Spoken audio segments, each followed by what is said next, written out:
माँ भगवती के हवन की तैयारी कैसे की जाए और क्या क्या सामग्री चाहिए उनमें, और कोई भी आदमी, नॉर्मल आदमी भी अपने घर पे कैसे कर सके। देखो जी, विस्तारित यज्ञ तो ब्राह्मण के द्वारा फलीभूत होता है। कौन के द्वारा? ब्राह्मण के द्वारा। लेकिन ब्राह्मण हमें इतनी सामर्थ्य ना है कि नित्य प्रति बुला सके और उनकी व्यवस्था के हिसाब से प्रबंध कर सके। हाँ। तो बाकी एक सरलतम विधि भगवती की ये कि आप एक काम करो, वो क्या? काले तिल ले आओ जी, वहां में चावल डालो। कितनी मात्रा में? मात्रा तो अपने हिसाब से दिखा लेंगे, बाद में बताएंगे मात्रा के विषय में। और जौ मिलाओ, मैं तो सम मात्रा की दूंगा। अच्छा, जौ दो तरह में, इंद्र जौ एक वैसा ना, सादा जौ। सादा जौ। इंद्र जौ बाद में थोड़ी मात्रा में डाले जा सकते हैं। ठीक है। देखो क्या, जो जौ, बूरा तिल और चावल, काले तिल चावल, वहां में थोड़ी मेवा मिलाओ, थोड़े इंद्र जौ मिलाओ, थोड़ी अगर और थोड़ी तगर डालो, थोड़ा सा नागर मोथा ले लो और थोड़ा सा छैल छबीला अवश्य डालो। अच्छा, ठीक है ना। इन चीजों ने मिला के और एक सुंदर सी सामग्री बनाओ और बाजार से थोड़ी सी आर्य समाज वाली सामग्री और वहां में थोड़ी सी मिला लो ताकि वहां की व्यवस्था जो सही तरह से मिश्र है। हाँ वो ठीक है ना। अब क्या करो, जब एक सुंदर सी लकड़ी की व्यवस्था बना के, जैसे पंडित जी की कथा में ये करते हैं, और ओम एम ह्रीम क्लीम चामुंडा बिच्चे नमः स्वाहा, ओम एम ह्रीम क्लीम चामुंडा बिच्चे नमः स्वाहा, ये निर्माण मंत्र है। और यह निर्माण मंत्र का मतलब है महाकाली, महालक्ष्मी और महासरस्वती, यानी ये तीनों का मंत्र है। जा की आहुति सब यज्ञ में अनिवार्य है। ठीक है ना। तो जा मंत्र से तुम अपने घर पे ही, यदि ज्यादा समय ना आए तो 27 आहुति, और अधिक और समय तो 54 आहुति, और अधिक समय तुम्हारे पास 81 आहुति, और नोबे जी ना हम तो संपूर्ण सही करना चाह रहे हैं तो 108 आहुति दे सकते हो।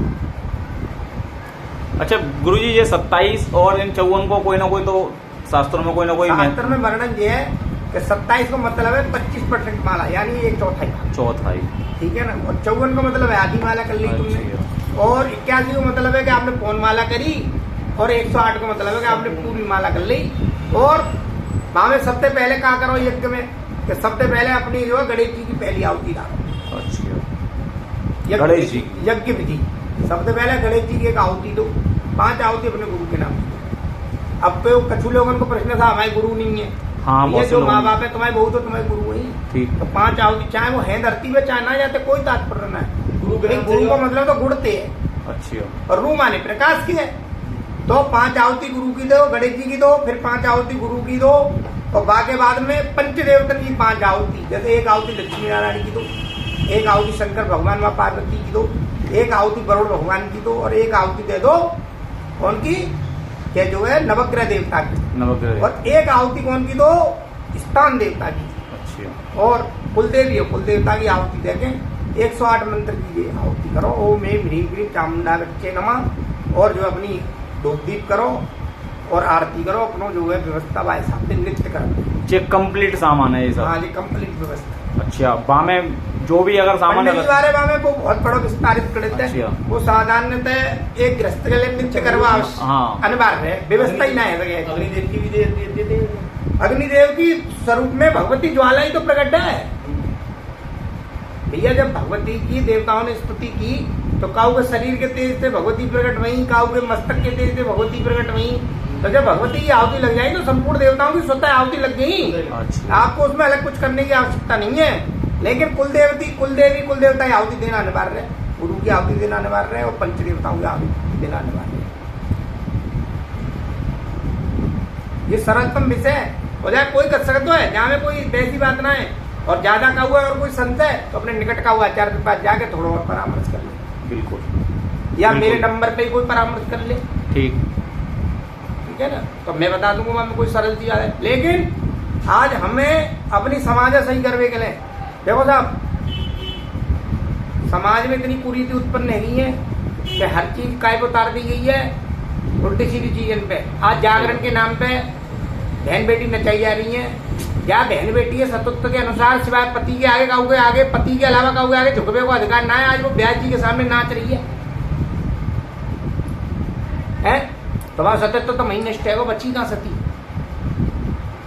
तो सही सबसे बात। पहली बात तो ये है कि जी बहन बेटी तो मेरा निवेदन है कि जी उल्टी सीधी जगह नाचो बंद कर दो, हर स्थान में परमात्मा विराजमान ना है। सही बात। क्योंकि वहाँ कछु अच्छे लोग बैठे हैं, तो कछु लोग दुष्ट, जैसे हाँ। काल नेमी हनुमान जी बेवकूफ बना रो संत को भेज करके, तो भैया कछु काल नेमी बैठे हैं उनके बीच में मंच में, सही बात है। तो ये विचारणीय विषय है। और शास्त्र तो जहाँ तक कह रहा है कि बहन बेटी है जो है सिवाय पति के काऊ के पैर नहीं छूनी चाहिए, पुरुष तत्व। अच्छा, ब्राह्मण गुरुदेव इनके तो अनिवार्य हैं। मेरी बात समझो, बहन बेटी को किसी भी पुरुष तत्व के पैर नहीं छूने चाहिए सिवाय पति के। सिवाय पति के। गुरु को भी प्रणाम करे, अर्ध दंडवत प्रणाम हो करे दूर से, गुरु को भी स्पर्श को विधान शास्त्र में नहीं है। ठीक, बिल्कुल। तो जी भ्रमित करे जा रहे ना गुरु के नाम पे, गुरु के नाम पे जी भ्रमित करी जा रही है बहन बेटी। बाबू कोई तात्पर्य भविष्य में कालांतर में निकलने वालों को छूना नतीजा।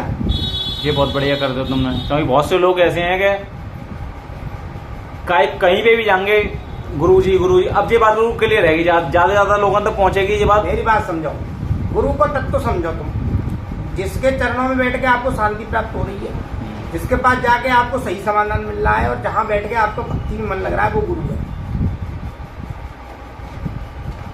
गुरु को मतलब बात देना, गुरु को मतलब समझो, गुरु में कौन कौन आए, माँ और पिता हमारे गुरु में आ गए, और हमारे जो कुल पुरोहित हैं, पंडित जी जो हमारे पारिवारिक चले आ रहे हैं, वो गुरु में आते हैं, और जिन्होंने हमें मंत्र दिया वो भी गुरु में आते हैं। जब हम गुरु का स्मरण कर लेते हैं तो इतने सारे लोग ऑटोमेटिकली स्मरण हो जाते हैं।